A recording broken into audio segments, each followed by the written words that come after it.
And I had very different ideas on where we saw our lives going. I want to be a cattle rancher. It's my dream.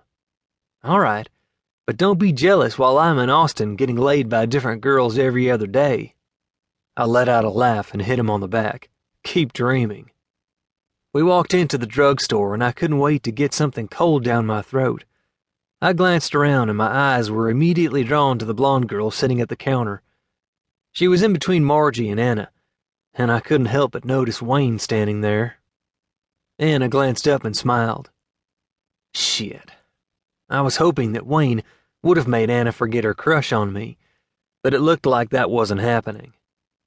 All Anna ever did was tell everyone how I was on the stick, and we would make great babies with her blue eyes and mine. We were both smart, organized, and good-looking. Why, if it isn't Garrett Mathews, Anna purred. The blonde spun around, and that was when her eyes met mine. I was pretty sure my heart had just dropped to the floor, and I was having a hard time breathing for a few seconds. Mathews, what the heck is wrong with you? Billy asked as he slapped me on the back. As she slowly smiled, I shook my head and about dropped down to my knees. No girl had ever had such an effect on me. None. I had already had my fair share of girls. None of them had meant anything to me, though, and the fact that they had all been easy turned me off. Wow, check out the new girl, Billy said. I smiled back at her, and I was positive her reaction toward me was the same one I'd just had. She quickly looked down and then back up at me. She gently bit on her lower lip and turned back to face Margie, who whispered something into her ear. The blonde snapped her head up and gave me a funny look before glancing over at Billy. I think I just got a Woody, Billy said with a chuckle. I quickly looked at him. Jerk. Come on, Mathews. Let's go say hi. I drew in a deep breath and started to make my way toward everyone. When I saw Anna jump up, I gave Wayne a look, and he grabbed her and started talking to her. Just the fact that a guy had his hands on her caused her to forget about me. She just wanted to suck in all the attention. Everyone talked about how Anna slept with half the school.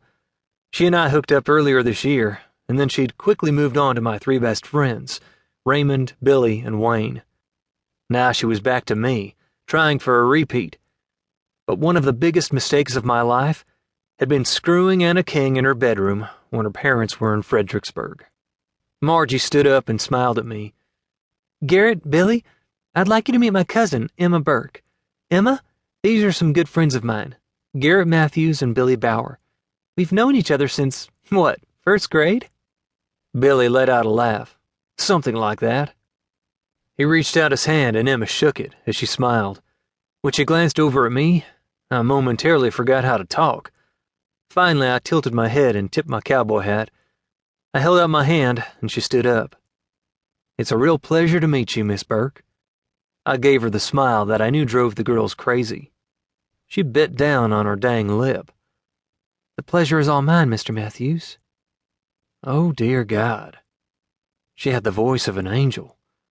There went my stupid heart again, and now I could hear ringing in my ears. What in the hell is wrong with me? I stood there like an idiot and just stared at her.